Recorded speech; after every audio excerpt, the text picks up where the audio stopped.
সব খবর নিয়মিত এই আয়োজনে স্বাগত জানাচ্ছি আপনাদের সবাইকে। আমি দেবাশিস চন্দ্র সরকার।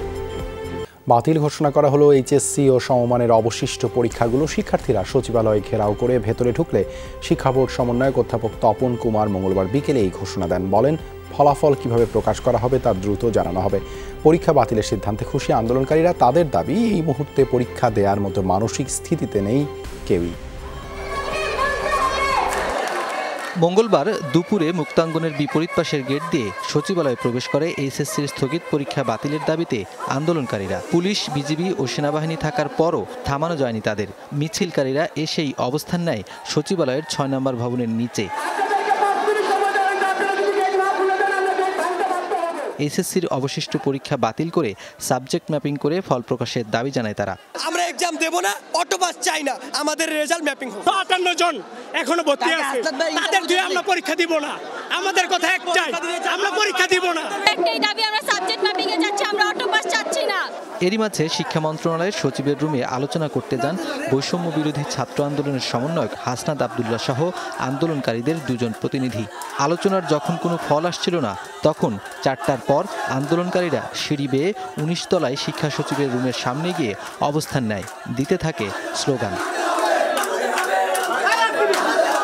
পরে বিকেল ৫টার দিকে আন্দোলনকারীদের সামনে পরীক্ষা বাতিলের ঘোষণা দেন আন্তঃশিক্ষা বোর্ডের সমন্বয়ক। কিছুক্ষণের মধ্যেই জারি করা হয় প্রজ্ঞাপন, দেয়া হয় ওয়েবসাইটে। মাননীয় শিক্ষা উপদেষ্টা, আমাদের মাননীয় শিক্ষা সচিব সহ আমরা সবাই পর্যালোচনা করে আমরা দেখেছি যে আমাদের আমরা যে রুটিন ঘোষণা করেছিলাম অবশিষ্ট পরীক্ষার জন্য, সেই পরীক্ষাগুলো আমরা বাতিল করছি। আজকে এখান থেকে আমরা ওই অবশিষ্ট পরীক্ষাগুলো বাতিল ঘোষণা করছি। ফলাফল মূল্যায়নের বিষয়ে অচিরেই আমরা একটা পর্যালোচনা করে সিদ্ধান্ত জানাবো। পরীক্ষা বাতিলের সিদ্ধান্ত আসার পর আন্দোলনকারীরা স্বস্তি প্রকাশ করেন। বলেন, ১৫ দিনের মধ্যে ফল প্রকাশ করতে হবে। ওনারা আমাদের রেজাল্টটা ১৫ দিনের মধ্যে পাবলিশ করে, আমরা সবাই সন্তুষ্ট এখন। ওটা আপনার এসএসসি থেকে নাম্বারটা এনে মূল্যায়ন করে আমাদের রেজাল্টটা দিয়ে দেওয়া হোক যত তাড়াতাড়ি সম্ভব, যাতে আমরা অ্যাডমিশনের জন্য প্রিপারেশন নিতে পারি। শিক্ষার্থীদের সচিবালয়ে প্রবেশের কারণে সচিবালয় জুড়ে চাঞ্চল্য তৈরি হয়। সচিবালয়ের কর্মচারীদের সাথে আন্দোলনকারীদের হাতাহাতি হয়েছে এমন খবরে সচিবালয়ের সবগুলো গেট বন্ধ করে অবস্থান করে আন্দোলনকারীরা। আধা ঘন্টা পর সমন্বয়কদের মধ্যস্থতায় সন্ধ্যায় সচিবালয় থেকে বের হতে পারেন চাকরিজীবীরা। নুনবী সরকার, যমুনা নিউজ, ঢাকা। এইচএসসি পরীক্ষা বাতিলের সিদ্ধান্তকে অযৌক্তিক বলেছেন বৈষম্য বিরোধী ছাত্র আন্দোলনের দুই সমন্বয়ক। বলেছেন, পরীক্ষা ছাড়া মেধার মূল্যায়ন হতে পারে না। সমন্বয়ক মন্ত্রণালয় ও বোর্ড কর্মকর্তাদের সচিবালয়ের কক্ষে আটকে রেখে এই সিদ্ধান্ত আদায় করা হয়েছে বলে জানান সমন্বয়ক হাসনাত। কথায় কথায় দাবি নিয়ে সড়ক বন্ধকারীদের ভিন্ন উদ্দেশ্য রয়েছে বলে মন্তব্য করেন সার্জিস। এদের আইনের আওতায় আনার দাবি তাদের। অন্তর্বর্তী সরকার দায়িত্ব নেয়ার পর থেকেই সড়কে প্রধান উপদেষ্টার বাসভবন অথবা সচিবালয়ের সামনে নানা দাবিতে সোচ্চার বিভিন্ন সংগঠন প্রতিষ্ঠানের কর্মীরা। অনেকেই অবস্থান নিচ্ছেন রাজপথে, এমনকি সরাসরি ঢুকে যাচ্ছেন সচিবালয়ের ভেতরেও। এতে বিশৃঙ্খলার পাশাপাশি তৈরি হচ্ছে নিরাপত্তা ঝুঁকিও। বিষয়টি নিয়ে উদ্বিগ্ন বৈষম্য বিরোধী ছাত্র আন্দোলনের সমন্বয়করাও। বলছেন, দাবিগুলো মেটাতে সরকারকে সময় দিতে হবে খানিকটা। আপনি যদি আমাদের কাছে না আসেন, কিংবা সরকারের কাছে না যান, কিংবা লিগ্যাল অ্যাপ্রোচে না যান, আমরা ধরে নিব আপনারা রাইট ওয়েতে যাওয়ার মানসিকতা ধারণ করেন না, আপনাদের কোনো ভিন্ন উদ্দেশ্য রয়েছে। রাষ্ট্রকে সময় দিন, অন্তত আগামী 1 বছরের মধ্যে আমাদের যে ক্ষতগুলো রয়েছে সেগুলো রেকটিফাই করে আমরা একটি নতুন পথের দিকে এগিয়ে যেতে পারবো। এই ধরনের রাষ্ট্রবিরোধী আমাদের যে স্টেটের যে ফাংশনসগুলো রয়েছে, এই ফাংশনসগুলিকে যারা বিতর্কিত করতে চায় তাদেরকে সুবিধাভোগী হিসাবে চিহ্নিত করে তাদের বিরুদ্ধে আইনানুগ ব্যবস্থা নেওয়ার জন্য আমরা অবশ্যই আহ্বান জানাবো। রাতে রাজধানীর সোহরাওয়ার্দী হাসপাতাল পরিদর্শনে গিয়ে কথা বলেন বৈষম্য বিরোধী আন্দোলনের সমন্বয়করা। এ সময় তারা সচিবালয়ে এইচএসসি পরীক্ষার্থীদের বিশৃঙ্খলা তৈরির সমালোচনা করেন। অযৌক্তিক মনে করেন পরীক্ষা বাতিলের সিদ্ধান্তকে। পুরো মপটি নিয়েই তারা 18 তলায় উঠে যান। 18 তলায় উঠে গিয়ে আমাদের যে মাননীয় সচিব মহোদয় রয়েছেন তার রুম তারা হচ্ছে অবরুদ্ধ করে এবং সেখানে হচ্ছে ঢাকা বোর্ডের যিনি চেয়ারম্যান ছিলেন এবং আন্ত বোর্ডের যিনি চেয়ারম্যান এবং আমি সহ সবাইকে তারা অবরুদ্ধ করে। আজকে যে ডিসিশনটি এসেছে এটি আমাদের জায়গা থেকে মনে হয়েছে এটি একটি যৌক্তিক ডিসিশন নয়। সমন্বয়করা বলেন, হাসপাতালগুলোতে দুর্নীতির চক্র তৈরি হয়েছে, মুমূর্ষ রোগীকে পুঁজি করেও চলে ব্যবসা। যেটি হচ্ছে আপনার জায়গা থেকে। শাকিল হাসান, যমুনা নিউজ, ঢাকা। অন্তর্বর্তীকালীন সরকারের সিদ্ধান্ত অনুযায়ী দেশের 25 জেলা প্রশাসককে প্রত্যাহার করে প্রজ্ঞাপন জারি করেছে জনপ্রশাসন মন্ত্রণালয়। মঙ্গলবার রাষ্ট্রপতির আদেশক্রমে জনপ্রশাসন মন্ত্রণালয়ের পৃথক প্রজ্ঞাপনে তাদের প্রত্যাহার করা হয়। পাশাপাশি একই আদেশে তাদেরকে নতুন কর্মস্থলে পদায়ন করা হয়েছে। এই আদেশ অবিলম্বে কার্যকর করা হবে বলে জানানো হয়। প্রত্যাহার হওয়ার তালিকায় রয়েছেন ঢাকা, সিলেট, রংপুর, কক্সবাজার, চট্টগ্রাম, গাজীপুর, ময়মনসিংহ, কুমিল্লা, হবিগঞ্জ, মাগুরা, গাইবান্ধা, নওগাঁ, নাটোর, নোয়াখালী, মৌলভীবাজার, ফরিদপুর, শেরপুর, কুষ্টিয়া, ঝিনাইদহ, পাবনা, বগুড়া, জয়পুরহাট, চাঁদপুর, খুলনা ও গোপালগঞ্জের ডিসি। দেশের সব বেসরকারি স্কুল ও কলেজের গভর্নিং বডি ও ম্যানেজিং কমিটির সভাপতিদের অপসারণ করেছে শিক্ষা মন্ত্রণালয়। এই প্রতিষ্ঠানগুলোর পরিচালনা পর্ষদের নতুন দায়িত্ব পেয়েছেন বিভাগীয় কমিশনার, ডিসি, ইউএনওরা। বিকেলে শিক্ষা মন্ত্রণালয় থেকে এই সংক্রান্ত একটি প্রজ্ঞাপন জারি করা হয়েছে। তবে সভাপতি অপসারণ হলেও কমিটির অন্যান্য সদস্যরা নিজ নিজ পদে বহাল থাকবে। প্রজ্ঞাপনে বলা হয়েছে, বেসরকারি শিক্ষা প্রতিষ্ঠানের গভর্নিং বডি ও ম্যানেজিং কমিটির প্রবিধান 2024-এর 68 অনুযায়ী সভাপতি পদে থাকা সবাইকে অপসারণ করা হয়েছে। এক্ষেত্রে উপজেলা পর্যায়ে ইউএনও, জেলা পর্যায়ে জেলা প্রশাসক এবং বিভাগীয় পর্যায়ে বিভাগীয় কমিশনাররা তার প্রতিনিধির মাধ্যমে দায়িত্ব পালন করবেন। 2013 সালে শাপলা চত্বরে হেফাজতের সমাবেশে গুলি চালিয়ে গণহত্যার অভিযোগে দায়ের করা হয়েছে আন্তর্জাতিক অপরাধ ট্রাইব্যুনালের তদন্ত সংস্থায়। আবেদনে শেখ হাসিনা ও তার দলের বেশ কয়েকজন মন্ত্রীর নাম রয়েছে। একই সাথে ঘাতক দালাল নির্মূল কমিটির শাহরিয়ার কবির, ইতিহাসবিদ মুনতাসির মামুন ও গণজাগরণ মঞ্চের তৎকালীন মুখপাত্র ইমরান এইচ সরকার ছাড়াও 4টি গণমাধ্যম কর্ণধারের নামও রয়েছে। তদন্ত কর্মকর্তা জানিয়েছেন, ট্রাইব্যুনাল সচল হলেই আসামিদের বিরুদ্ধে গ্রেপ্তারি পরোয়ানা চাওয়া হবে। 2013 সালের 5 মে মতিঝিলের শাপলা চত্বরে সমাবেশ করে হেফাজতে ইসলাম। বহুল আলোচিত সেই সমাবেশে গণহত্যা ও মানবতাবিরোধী অপরাধের অভিযোগে আন্তর্জাতিক অপরাধ ট্রাইব্যুনালে অভিযোগ দায়ের হয়েছে মঙ্গলবার। হেফাজতে ইসলামের যুগ্ম মহাসচিব মুফতি হারুন ইজহার চৌধুরী বাদী হয়ে অভিযোগটি দায়ের করেন। অভিযোগে 24 আসামির মধ্যে সাবেক প্রধানমন্ত্রী শেখ হাসিনা ছাড়াও আছেন তার মন্ত্রিপরিষদের বেশ কয়েকজন। তবে এই অভিযোগে আসামির তালিকায় আছেন ঘাতক দালাল নির্মূল কমিটির শাহরিয়ার কবির, মুনতাসির মামুন ও গণজাগরণ মঞ্চের মুখপাত্র ইমরান এইচ সরকার। শহরব্যাপী ব্ল্যাকআউট করে টিভি চ্যানেল সম্প্রচার বন্ধের কথা উল্লেখ করা হয়েছে অভিযোগে, যেখানে আসামি করা হয়েছে 71 টিভির মুজাম্মেল বাবু, সময় টেলিভিশনের আহমেদ জোবের, এবি নিউজের সুভাষ সিংহ রায় ও সাবেক প্রেস সচিব নাইমুল ইসলাম খানকে। অভিযোগে বলা হয়, হেফাজতের নেতাকর্মীদের সমূলে নির্মূলের উদ্দেশ্যে নির্দেশ ও পরিকল্পনা করেন আসামিরা। 5 মে শাপলা চত্বরের হত্যাকাণ্ডকে আমরা মানবতা বিরোধী অপরাধ এবং গণহত্যা হিসাবে তদন্ত চেয়েছি এবং যার বিচার আন্তর্জাতিক অপরাধ ট্রাইব্যুনালে যেন হয়। তৎকালীন মিডিয়া বন্ধ করে দিয়ে এই গণহত্যাটা করা হয়েছিল, এই জন্য মিডিয়ার কয়েকজন ব্যক্তিকে আমরা এখানে আসামি করেছি। তদন্ত কর্মকর্তা জানিয়েছেন, আন্তর্জাতিক অপরাধ ট্রাইব্যুনাল পুনর্গঠন হলেই শেখ হাসিনা সহ যাদের নাম গণহত্যায় এসেছে সবার বিরুদ্ধে গ্রেপ্তারি পরোয়ানা চাইবে তারা। রেকর্ডবদ্ধ করেছেন, বেশ কয়েকজন সাক্ষীর নাম তিনি পেয়েছেন যারা এই মামলায় বাদী হয়েছে এবং উনি এটাও জানিয়েছেন যে আন্তর্জাতিক অপরাধ ট্রাইব্যুনাল পুনর্গঠন হওয়ার সাথে সাথেই এই আসামিদের বিরুদ্ধে তিনি গ্রেফতারি পরোয়ানার আবেদন করবেন। শেখ হাসিনা সরকার পতনের পর একাধারে পদত্যাগ করেন ট্রাইব্যুনালের চিফ প্রসিকিউটর সহ প্রত্যেকেই। এছাড়া 3 সদস্যের ট্রাইব্যুনালে বিচারক আছেন মাত্র 1 জন। পুনর্গঠন করতে হলে লাগবে আরও 2 বিচারক। মহিউদ্দিন মধু, যমুনা নিউজ, ঢাকা।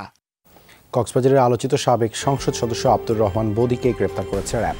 র্যাবের দাবি, রাতে চট্টগ্রাম নগরীর জিইসি এলাকা থেকে তাকে গ্রেপ্তার করা হয়। টেকনাফের একটি হত্যা চেষ্টা মামলায় গ্রেপ্তার দেখানো হয়েছে তাকে। ঢাকায় র্যাব সদর দপ্তর থেকে পরবর্তীতে বিস্তারিত জানানোর কথা বলা হয়েছে। উখিয়া টেকনাফ উপজেলা নিয়ে গঠিত কক্সবাজার 4 আসনের সাবেক সংসদ সদস্য তিনি। স্বরাষ্ট্র মন্ত্রণালয়ের ইয়াবা কারবারের তালিকায় বদি ও তার পরিবারের নাম রয়েছে। নারায়ণগঞ্জের সোনারগাঁয়ে পরিবহন শ্রমিক জনি হত্যার ঘটনায় শেখ হাসিনাকে আসামি করে একটি হত্যা মামলা দায়ের করা হয়েছে। দুপুরে নিহত জনির বাবা ইয়াসিন বাদী হয়ে মামলাটি দায়ের করেন। মামলায় সাবেক প্রধানমন্ত্রী শেখ হাসিনা, সাবেক মন্ত্রী আসাদুজ্জামান, ওবায়দুল কাদের, হাসান মাহমুদ, সাবেক সংসদ সদস্য শামীম ওসমান, নজরুল ইসলাম বাবু, গোলাম দস্তগীর গাজী, আবদুল্লাহ আল কায়সার সহ 187 জনের নাম উল্লেখ করে অজ্ঞাত আরও 120 জনকে আসামি করা হয়েছে। মামলায় অভিযোগ করা হয়, গত 20 জুলাই আওয়ামী লীগের নেতা কর্মীদের গুলিতে মারা যান জনি।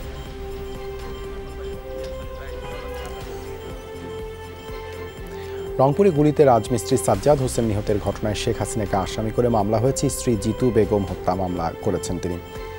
মামলায় শেখ হাসিনা ছাড়াও তার বোন শেখ রেহানা, সাবেক সেতুমন্ত্রী, স্বরাষ্ট্রমন্ত্রী, আইনমন্ত্রী সহ 57 জনের নাম উল্লেখ করা হয়। এছাড়া অজ্ঞাত 300 জনকে আসামি করা হয়েছে।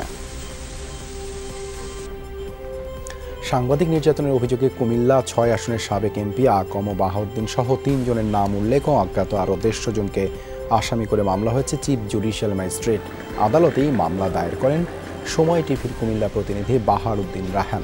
দুপুরে আমলি আদালত 1-এর জুডিশিয়াল ম্যাজিস্ট্রেট আব্বাস উদ্দিন মামলাটি আমলে নিয়ে সিআইডিকে তদন্ত ভার দেন। জিপিএইচ কোয়ান্টাম B600TR বাংলাদেশের উচ্চ শক্তি সম্পন্ন একমাত্র রড। এবার রিমান্ডে নেওয়া হলে আওয়ামী লীগের যুগ্ম সাধারণ সম্পাদক ও সাবেক মন্ত্রী ডাক্তার দীপু মনিকে। রাজধানীর মোহাম্মদপুর থানায় দোকানি আবু সায়েদ হত্যা মামলায় দীপু মনির 4 দিন এবং সাবেক উপমন্ত্রী আরিফ খান জয়ের 5 দিন রিমান্ড মঞ্জুর করা হয়। বিকেলে তাদের সিএমএম আদালতে নেওয়া হলে আইনজীবীরা বিক্ষোভ করেন। এজলাসে হয় হট্টগোল। পরে শুনানি শেষে ঢাকার অতিরিক্ত চিফ মেট্রোপলিটন ম্যাজিস্ট্রেট সুলতান সোহাগ উদ্দিন তাদের রিমান্ড মঞ্জুর করেন। মামলার তদন্তকারী কর্মকর্তা জানান, ভিকটিমকে হত্যার ঘটনার বিষয়ে আসামিরা জ্ঞাত। ঘটনার মূল রহস্য উদ্ঘাটন ও জড়িত আসামিদের তথ্য সংগ্রহ করার জন্য দীপুমণি ও আরিফ খান জয়ের 10 দিনের রিমান্ড আবেদন করা হয়। সোমবার রাতে রাজধানীর বাড়িধারা থেকে ডাক্তার দীপুমণিকে গ্রেপ্তার করা হয়। ধানমন্ডি এলাকা থেকে গ্রেপ্তার করা হয় আরিফ খান জয়কে। এদিকে চাঁদপুরে দীপুমণির বিরুদ্ধে আরও একটি মামলা হয়েছে। দীপুমণি তিনি এই যে ছাত্র জনতার যে আন্দোলন, এই আন্দোলনের সঙ্গে দমন করার জন্য যে হত্যাযজ্ঞ হয়েছিল এটার সঙ্গে সে জড়িত এবং প্রত্যক্ষভাবে সে বিভিন্ন ঘটনার সঙ্গে সে জড়িত এবং সরকারের বিভিন্ন অপকর্মের সঙ্গে সে জড়িত।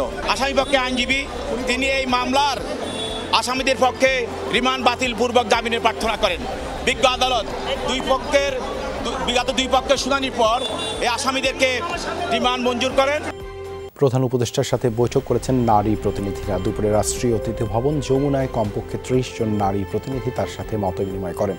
মতবিনিময় শেষে পরিবেশ ও পানি সম্পদ মন্ত্রণালয়ের উপদেষ্টা রিজওয়ানা হাসান জানান, দেশের সার্বিক পরিস্থিতি নিয়ে বৈঠকে আলোচনা হয়েছে। জুডিশিয়াল রিফর্ম কমিশনের কথা বলা হয়েছে। পার্বত্য চট্টগ্রামে বম সম্প্রদায়ের উপর নিপীড়ন বন্ধের দাবি জানিয়েছেন প্রতিনিধিরা। এনজিওগুলো যাতে ব্যুরোর মাধ্যমে হয়রানির শিকার না হয় সেই দাবিও তোলেন তারা। জানান, অন্তর্বর্তী সরকার যেন দ্রুত ব্যবস্থা নিতে পারে সেজন্যই নারীরা প্রধান উপদেষ্টার সাথে কথা বললেন। গণ অভ্যুত্থানটা হলো, ছাত্র জনতার আন্দোলনটা হলো, এখানে যত মানুষ আহত হয়েছে তাদের চিকিৎসা প্রক্রিয়াটা ত্বরান্বিত করা, নারীদের বিভিন্ন বিষয় নিয়ে বিক্ষিপ্তভাবে কাজ না করে ওমেন্স রাইটস কমিশন একটা করা যায় কিনা, এই এত সুপারিশের মধ্যেও কিছু অগ্রাধিকার ঠিক করে যেগুলো আমরা যদি করে না দিয়ে যাই হয়তো দলীয় সরকারের সময় সেটা করাটা একটু কষ্টকর হয়ে যাবে। সেই অগ্রাধিকারের তালিকাটা উনি ঠিক করতে বলেছেন। প্রধান উপদেষ্টা ডক্টর মোহাম্মদ ইউনূসের সাথে সাক্ষাৎ করেছেন ইন্টারন্যাশনাল চেম্বার অব কমার্স বাংলাদেশের নেতারা। মঙ্গলবার বিকেলে রাষ্ট্রীয় অতিথি ভবন যমুনায় যান তারা। এ সময় ডক্টর ইউনূসের প্রতি নিজেদের সমর্থনের কথা জানান ব্যবসায়ী নেতারা। প্রধান উপদেষ্টা জানান, উত্তরাধিকার সূত্রে একটি বিপর্যস্ত অর্থনীতি পেয়েছে তার সরকার, তবে সংস্কার প্রক্রিয়ার মাধ্যমে পরিস্থিতির দ্রুত উন্নতির কথা জানান তিনি। ব্যবসায়ীরা জানান, আগের সরকার দেশকে ধ্বংসের মুখে ফেলে দিয়েছে, প্রয়োজনীয় সংস্কারের জন্য তাড়াহুড়া না করার আহ্বান জানান তারা। ভুল ত্রুটি হলে অন্তর্বর্তীকালীন সরকারকেও ছাত্র সমাজ চাপে রাখবে, এমনটাই জানিয়েছেন বৈষম্য বিরোধী ছাত্র আন্দোলনের সমন্বয়ক সার্জিস আলম। তার অভিযোগ, আমলাতান্ত্রিক জটিলতার কারণে ছাত্র আন্দোলনের আহতরা সরকারি সহায়তা পাচ্ছে না। সকালে পঙ্গু হাসপাতালে আহতদের দেখতে গিয়ে এসব কথা বলেন তিনি। এর আগে গণ অভ্যুত্থানে আহতদের চিকিৎসার বিষয়ে সব ধরনের সহায়তা করা হবে বলে জানান স্বরাষ্ট্র উপদেষ্টা অবসরপ্রাপ্ত লেফটেন্যান্ট জেনারেল জাহাঙ্গীর আলম চৌধুরী।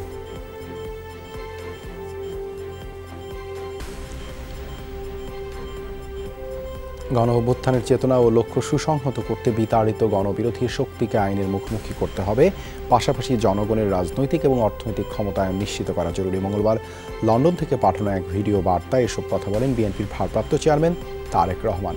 বলেন, ঐতিহাসিক গণ অভ্যুত্থানের সাফল্য ও উদ্দেশ্য নস্যাৎ করে দিতে সুপরিকল্পিত ষড়যন্ত্র চলছে।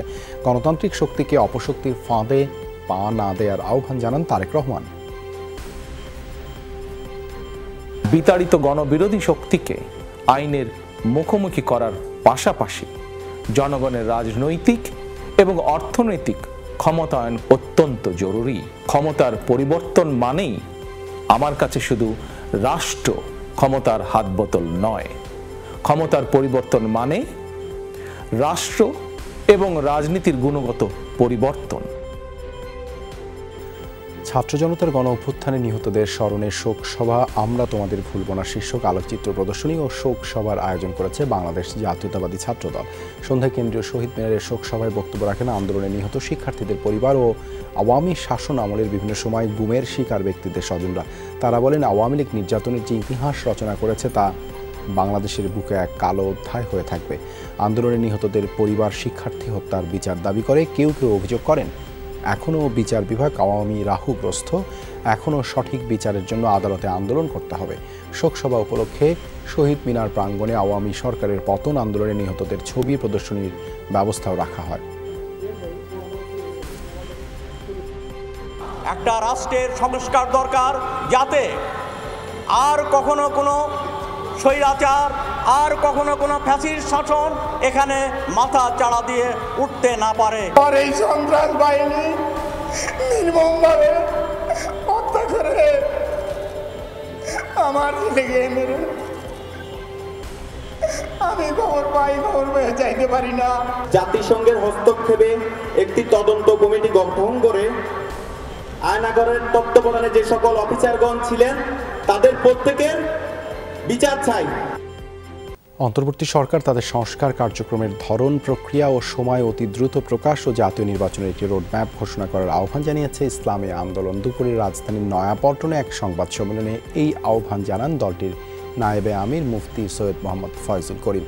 অন্তর্বর্তী সরকারকে দেশের শান্তিকামী জনগণ এবং আন্দোলনে অংশগ্রহণকারী ছাত্র জনতা ও রাজনৈতিক দলগুলোর মধ্যে আস্থার পরিবেশ তৈরি করতে হবে। সংবাদ সম্মেলনে ফয়জুল করিম দলের 7 দফা তুলে ধরেন এবং কর্মসূচি ঘোষণা করেন। তিনি জানান, আগামী 21 থেকে 31 আগস্ট দেশের সব জেলা ও মহানগরে তৃণমূল দায়িত্বশীল সম্মেলন অনুষ্ঠিত হবে। 1 থেকে 10 সেপ্টেম্বর গণসমাবেশ হবে দেশের সব থানায়। যেহেতু সমস্ত প্রতিষ্ঠানগুলিকে ধ্বংস করে ফেলছে, প্রতিষ্ঠান বলতে কিছু নেই, এমন কোনো প্রতিষ্ঠান নাই যেটাকে ধ্বংস করা হয়নি। কাজে প্রতিষ্ঠানগুলি একটু সংস্কার করার পরই দ্রুত নির্বাচন দেওয়ার জন্য আমরা আহ্বান জানাব। ক্যাডার বৈষম্য দূর করে পদোন্নতির দাবি জানিয়েছেন 13 থেকে 22 ব্যাচের প্রশাসন ক্যাডারের বাইরের কর্মকর্তারা। সচিবালয়ে জনপ্রশাসন মন্ত্রণালয়ে এই নিয়ে তারা বৈঠক করেছেন। জনপ্রশাসন সচিব ও এপিডির সাথে অভিযোগ করেন, 16 বছর ধরে পদোন্নতি বঞ্চিত। অন্তর্বর্তী সরকার গঠনের পর প্রশাসন ক্যাডারের বঞ্চিতরা পদোন্নতি পেয়েছেন, অথচ অন্যান্য ক্যাডারের 195 কর্মকর্তার পদোন্নতির আশ্বাস দেওয়া হলেও তা বাস্তবায়ন করা হয়নি। এই নিয়ে কাজ চলমান রয়েছে বলে সবাইকে ধৈর্য ধরার আহ্বান জানিয়েছে জনপ্রশাসন মন্ত্রণালয়। কুষ্টিয়া মেহেরপুর সীমান্ত সুরক্ষার পাশাপাশি অনুপ্রবেশ রোধে সতর্ক অবস্থানে রয়েছে বিজিবি 47 ব্যাটালিয়ন। 2 জেলায় রয়েছে 81 কিলোমিটার সীমান্ত এলাকা। ব্যাটালিয়নের অধিনায়ক জানিয়েছেন, সীমান্ত রক্ষা, চোরাচালান ও নারী শিশু পাচার রোধ সহ আন্তঃরাষ্ট্র সীমান্ত অপরাধ দমনে কাজ করছেন তারা। প্রতিটি বিওপিতে অধিক সংখ্যক বিজিবি সদস্য মোতায়েন করা হয়েছে। সীমান্ত এলাকায় চলছে মাইকিং ও সচেতনতামূলক অনুষ্ঠান। এই ছিল আজকে সব খবরের আয়োজনে। এতক্ষণ সাথে থাকার জন্য ধন্যবাদ সবাইকে।